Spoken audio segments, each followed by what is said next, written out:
This is a jingle. This is our jingle.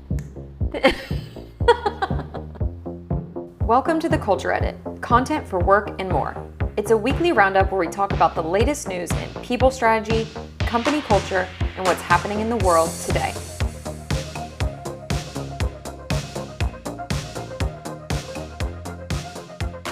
Hey everyone, welcome to the second episode of the Culture Edit podcast. In case you missed it, yes, we said we're on episode 2.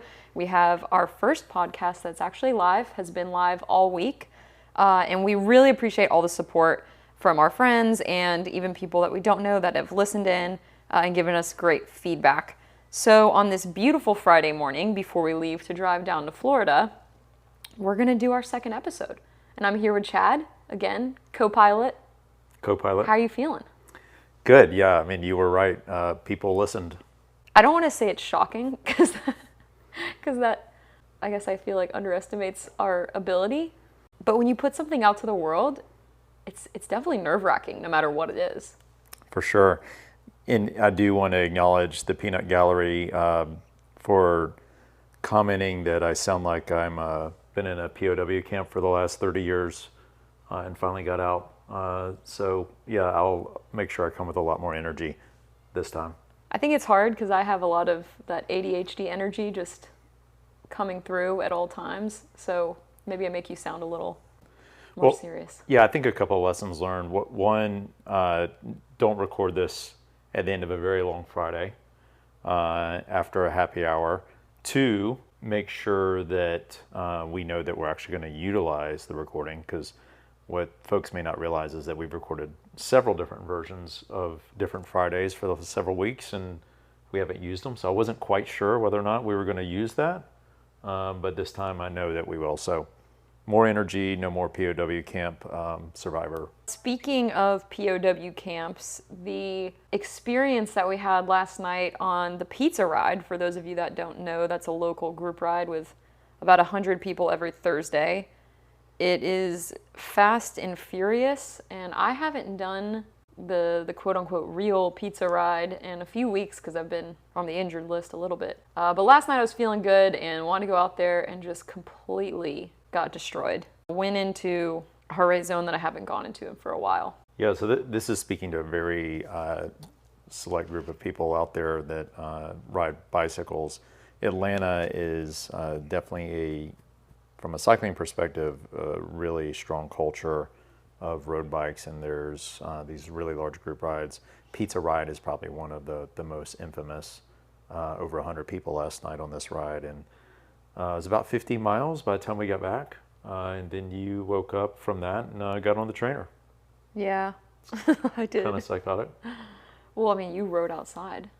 Yeah, well, we're driving down to Florida, and we know that that's going to be limited opportunities to work out this weekend based on all of our activities that we have scheduled. The activities, though, are pretty exciting. We're going down to Tallahassee to see Chad's parents, which is really exciting, but we're also going to pay homage to his high school 30th year reunion. That's right, Lincoln High School class of 1993, 30 years later. Hard to believe. You went to the 20-year reunion. We had just started dating 10 years ago. A lot of commentary that folks would never see you again, so I know that you're really looking forward to showing up. Oh, I'm coming back, baby. I'm gonna walk in the room. I already know exactly. I'm gonna walk in the room, and I want to do like a George Costanza and just throw my arms up in the air and be like, "I'm back, baby." Do you actually remember any single person that you're going to make sure that they remember that you're there, or it's just kind of all a blur of old people? Yeah, I don't remember anyone. I just remember a bunch of people that looked like my parents. Okay. Okay, thanks. Okay. It's gonna be fun though. It's gonna be, that like initial awkwardness, which I kind of weirdly enjoy awkward situations. I don't know why. There's something probably in my childhood that could be dug into with that one. Yeah, so we have a full schedule. We've got an event tonight with that group. Tomorrow morning, we're going to do a pretty long gravel ride in South Georgia. So my mom lives basically on the Florida-Georgia line, just like the band. And we will be heading up some dirt roads that way. Pretty isolated, scary, dog infested roads. Then hopefully we'll head down to, my family has had a tract of land, a farm. Basically my grandparents have had a farm in the family for a really long time. My mom and I have decided to sell that farm. It's literally been in the family since the 1800s. So we'll go take a look at that. It'll probably be the last time I'll ever see it. That's the kind of the farm, one of the farms I grew up on. Saturday night is the big soiree where they send out an invitation. What did it say? Dress to impress? Dress to impress. Dress to impress. These are all at restaurants I've never heard of, by the way. There was a DJ I saw, an open bar. So these folks from Tallahassee are pretty serious about their high school reunions. I think mainly because they've never left Tallahassee, and this is pretty much all they've got to look forward to. I don't know anyone else other than my good friend Claire Ughetto, who escaped. So we're going back with Claire. Should be fun. And then Sunday, I'm very excited. We're going to drive down to Wakulla River. It's about 30 minutes south of Tallahassee to T&T Hideaway. We're going to rent a canoe and we're going to canoe up the Wakulla River looking for manatees. I'm really excited about that. I've been to Wakulla and done the kayaking thing before, but it's been a really long time, maybe, I guess over a decade, because maybe we did it when I was in college. I've definitely done it when I was a little kid, and I love manatees. Who doesn't? You probably did it in the park, though. We're going to be 6 miles south of the park. We're going off the grid. Yeah, we're literally no cell service, middle of nowhere. It's pretty spectacular. Well, and let's talk about the key decision that we had to make about how we would traverse our way up and down the Wakulla Springs River, right? That's what it's called? Just Wakulla River. Wakulla River. You paddle to Wakulla Springs, which is the largest freshwater spring in the world. But are we kayaking or are we canoeing? I think we're canoeing. No. Nope, we are kayaking.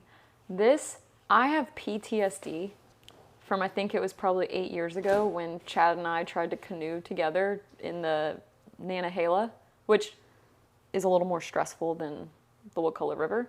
It was a ducky on whitewater. It's a completely different It was animal. so stressful. And really the only time that I can remember where we fought consistently for a solid hour was about how to paddle this canoe.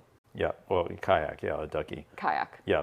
Some people would say that's an indicator, a metaphor for marriage, but every other aspect we're fine. So I think it's an isolated incident to being in a vessel together on water. Well, for some reason, you think that the person in the front is the one supposed to steer, which is everyone that's ever kayaked or canoed knows that that's not the case. It's the person in the bow that steers, but we'll let you keep thinking that. No, I never thought that. That's completely false. I know it's the person in the back, but I have control issues. And so you were trying to steer even though you knew you weren't supposed to steer? Because I didn't like the direction we were going. Okay. And you know this about me. I have control issues. I've admitted it. So we're doing 2 separate duckies. Kayaks. Kayaks. Duckies are inflatable, like throwaway boats that you could easily pop and drown at any point. These will be actual kayaks that you'll sit on. 2 separate kayaks. That way, I'm going to have my little high noon, sipping on the river, enjoying myself, and being able to steer wherever my little heart chooses. It's a lot more fun to do in a canoe. Okay, so what's going on this week? A couple of things. It's conference season, so a lot of conferences happening. SHRM was last week. Burson is this week. These are all kind of HR conference, kind of real nerdy HR stuff. We debated whether or not to go. A lot of our clients have gone and went to SHRM and or Burson. We basically just got too busy. But we've talked to some other conferences that actually we had a call earlier this week with a conference firm out of the UK that wants us to speak in the fall. We haven't done this in years now because of COVID. We used to do it a lot before COVID, but I kind of feel like it's back. I feel like people are actually going to conferences again. Yeah, I'm really excited about it, especially if we have the opportunity to speak. I really enjoy speaking on a stage with you. It's fun. Yeah, it is fun, and it's a good gimmick for us husband-wife team talking about all things workplace culture. I'd get less excited about the HR conferences. I get a lot more excited about conferences that aren't HR focused, but are looking for people strategists to help them. So I think we just need to look, if anyone out there has an industry conference that they are thinking about going to and they think that it's worth it, please let us know, because we would be interested in going to non-people HR talent strategy conferences. Okay.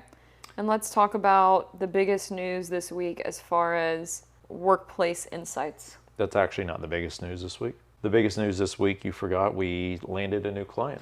Oh, yeah. Yeah, that's I thought exciting. that was going to be your number one.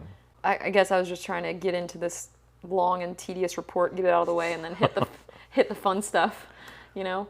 But no, getting a new client this week is really exciting. It's an interesting industry that they're in. It's a company that's been made up of multiple acquisitions over the past, I guess, year or two. Past few years, yeah. And frontline employees are going to be a really interesting group, very different than any other frontline employee group that we've worked with in the past.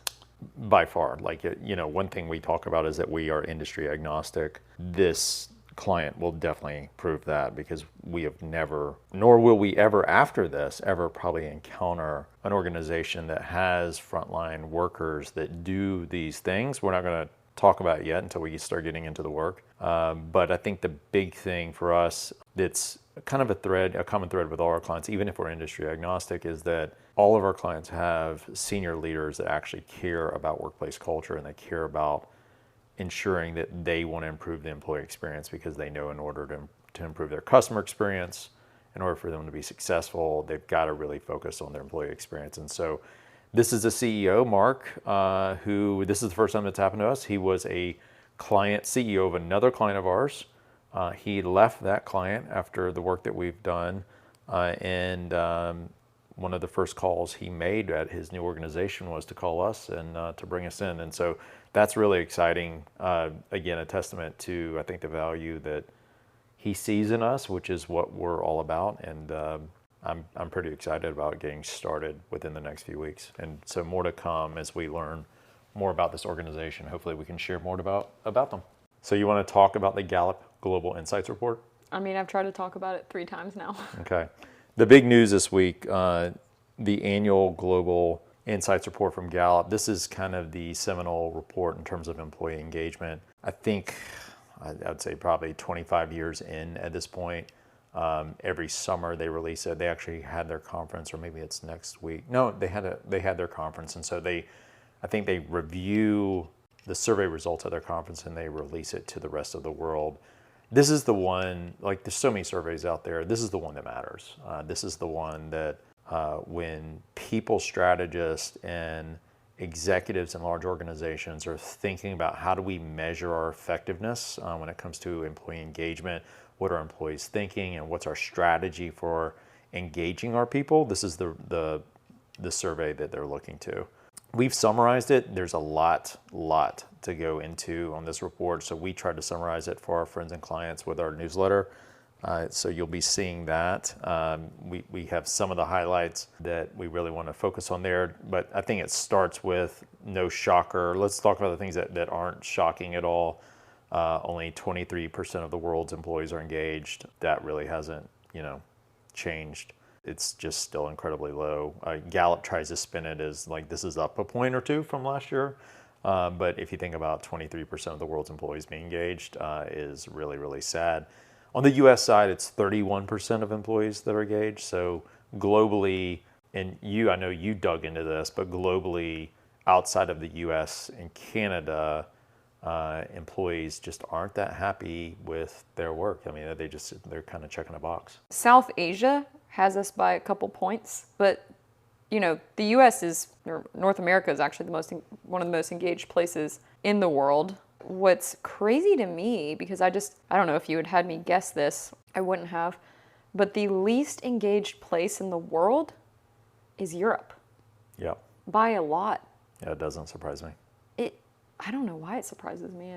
Think about the level of service that you get when you go anywhere in Europe. Yeah, I guess so. Well, I think what's interesting to me is the reason my perception is that Europe would be more engaged is because my perception of working there is that you have benefits, you have longer paid maternity leave, paternity leave, you have job stability and a lot more flexibility. And I know that the pay is definitely not higher than in the US, but European companies have always been toting this, we take care of our employees more through all these benefits. Yeah, so that's actually the source of the disengagement, though. They pay such a higher level of taxes for those support services, so that then leads to a perception or mindset that if you're going to take that much from me, then I'm just going to do just enough to not get fired. It's really, really hard to get fired in Europe, most European countries. And so they just go through the motion. And that's why when you think about our European friends that come over to the United States, if you think about Quentin or Bao or even Seb, who now lives back in Italy, that's what they loved about America, right? Like they loved how much people cared about what they're doing, but it's because they're heavily incentivized to do that. And in Europe, they're not. So that's why you get that kind of level of service when you're there. Only 23, or what is it in the UK? It's even less than that. They just break this out by Europe. They don't do it by country, but in all of Europe, engaged is only 13%. Not engaged, obviously 72%. And then actively disengaged is 15%. I'm not sure what the difference between that is, but. Well, it's I'm not doing anything more than I need to versus I hate this company. That's actively disengaged. I mean, according to this, Russia is more engaged than Europe, which I'm not quite sure if they get accurate numbers from Russia, but I don't believe that. But, so let's talk about the U.S. side. 31% engaged, 52% are quietly quitting, 17% are loudly quitting.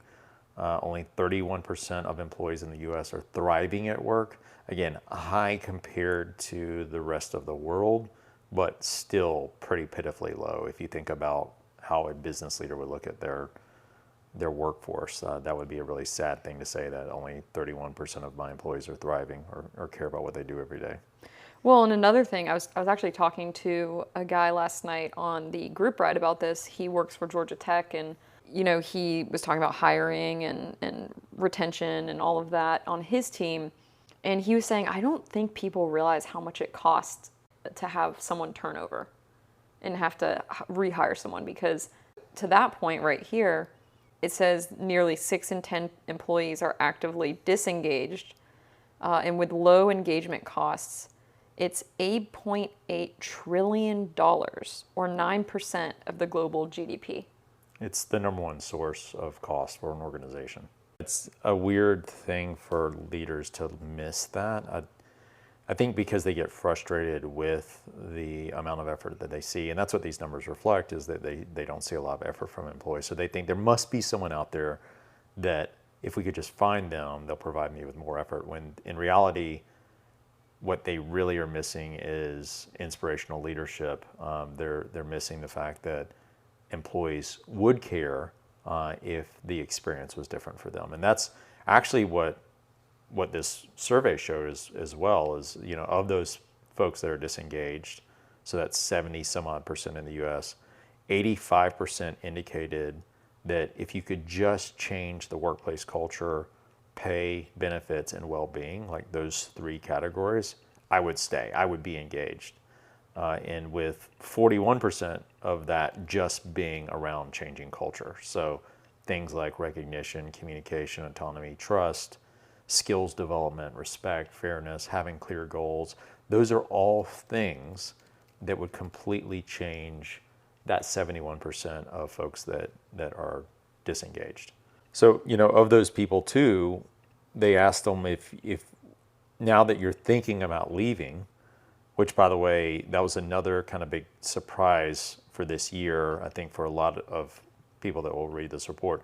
71% of the employees surveyed said that right now is the best time to go find a new job, which they're right. There's more open jobs, if you heard me last week, more open jobs in the United States, or really in the world, than there ever has been in the history of jobs.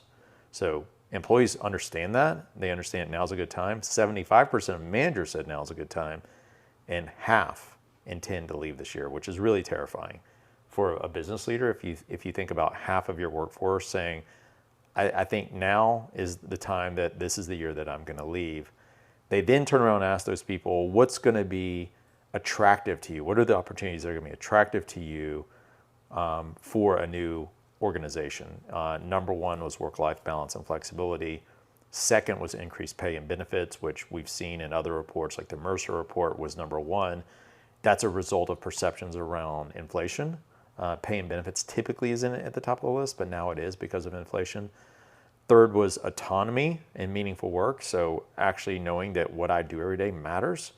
And then the last is job stability, which I think is a reflection of the headlines that they see every day around layoffs, which, as we've talked about extensively and you've seen in our newsletter, aren't reality of work life right now. It's just a few tech companies and some others that are going through layoffs. And some specific industries certainly are going through layoffs, but industry-wide or workforce globally wide, that's not the case. So what else surprised you about this report? I think the big surprise, like none of the things that we just talked about, other than, which weren't a surprise to us because we hear it every day around how many people are looking to quit their job this year. I think the biggest surprise to us was the data around stress and how the U.S. is tied with Canada, which is China and Canada together. So the U.S. is tied with China and Canada for the most stressed employees in the world. In particular, females and those individuals over 40 are way more stressed than males and individuals under 40. But what was interesting is that they then evaluated those stress levels and how they're impacted by, or they sliced them by their work status in terms of whether or not they work remotely, hybrid, or on-site. And what they found was the engagement levels were no different for remote workers versus hybrid workers versus on-site workers, which I think is a huge opportunity for us to reevaluate how organizations are trying to and spending so much energy around whether or not we return to work or whether or not we're hybrid or remote. They think that that's going to move the needle on engagement, and this survey shows that it's not. That across the board, the employees are at the same level of engagement, whether they're remote, hybrid, or on-site. But the big difference is how much stress that they're feeling impacts their engagement level way more than whether or not they're remote, hybrid, or on-site. Well, what I'm trying to dig into is what are these stressors, which I'm not really finding. I think there's a few different categories for stress. The first is workplace friction. Technology has enabled a world of work where people have to always be on. And there's, especially for the older workers that are not used to that. And so being on 24/7, being expected to respond to emails, Slack, Teams at all times is stressful because that wasn't the case just a few years ago. I think also the advent of technology has created a meeting culture that's out of control, where people are sitting in Zoom meetings or Teams meetings all day long, and they're having to spend their nights and weekends actually doing the work. I think there's a category of stress around perceptions and the realities of inflation and how that's impacting their lives. And then I think there's also a category of stress around expectations for performance. And again, if you work in an organization where only 30% of the workers are engaged, the people that are engaged are doing most of the work. So that's what's happening. And that's why, what the poll showed was that if you could reduce stress, it's almost 4 times more impactful than where individuals sit, whether they're at the office, whether they're hybrid, or whether they're remote. But that issue is what everyone's thinking about and what everyone's talking about. And that's why we keep advising our clients, you've just got to make a decision. You've got to plant a flag, and you've got to stick with it. All right, so is that it from that insights report? I think those are the big topics that for us were surprising or that are most relevant to our clients. Another big report that came out this week that had nothing to do with Gallup was the fact that our U.S. population is now older than it has ever been. the average age for for everyone, not just employees, for everyone in the U.S. right now is 39 years old. And to put that in perspective, just back in 2000, the average age was 35, and in 1980, which doesn't seem that long ago to me, the average age was 30. And you asked me earlier, why is that happening? And the answer is very distinctly boomers. So the largest generation of people that we've ever had in the U.S. and I think around the globe, they're now getting pretty old. And as a result of the advances in technology and medicine, we're able to keep people alive much longer. And so this is significantly impact the workforce crisis that we have, that because a lot of boomers are retiring, they're not working, and so we have more and more open jobs and less people there to fill them. So that's the big news, I think, this week in people's strategy and culture. There's some other, I think, interesting tidbits in the newsletter. Succession continues to be a topic of discussion. Now it's about quiet luxury and how that's driving, all the different fashion weeks in Milan and our friends that are over in Paris this week taking pictures.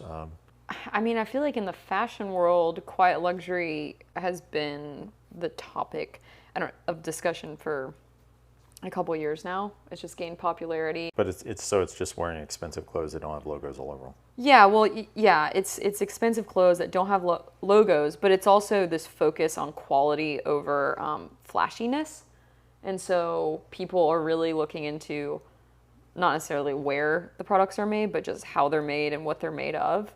And it's supposed to be like, if you're truly, into this quiet luxury, if you're truly on the higher end spectrum of class and society, then you can notice luxury when you see it. You don't need a logo to tell you that.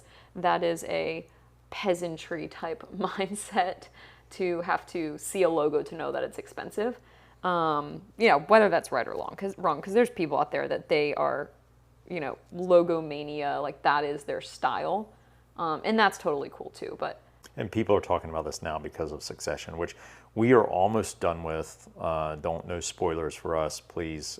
We were late adopters of Succession. I wasn't. Nikki wasn't, but she quit watching it, and then because you wouldn't watch it with me. It reminded me too much of my former work life, which was still fresh. The wounds were still fresh. So now, many years later, we were able to start it, and I can laugh at my former life being played out on television. Maybe not at that level, but pretty close. We're on the last season, so I'm pretty excited to see what happens with Cousin Greg, my favorite character. Yeah, he's hilarious. I feel like we all have a Cousin Greg in our life. And that reminds me, in TV, I think work-related, what we think is probably one of the best, if not the best, TV show, pop culture TV popular show that is a genuine representation of what it's like to have a thriving culture at work and how impactful that can be. Season 2 of FX's The Bear. It was downloaded on Hulu last Thursday. So we haven't had a chance to watch it yet, but I can't wait. I wasn't really sure where you were going because I thought you were going to say Ted Lasso. No, Ted Lasso sucked.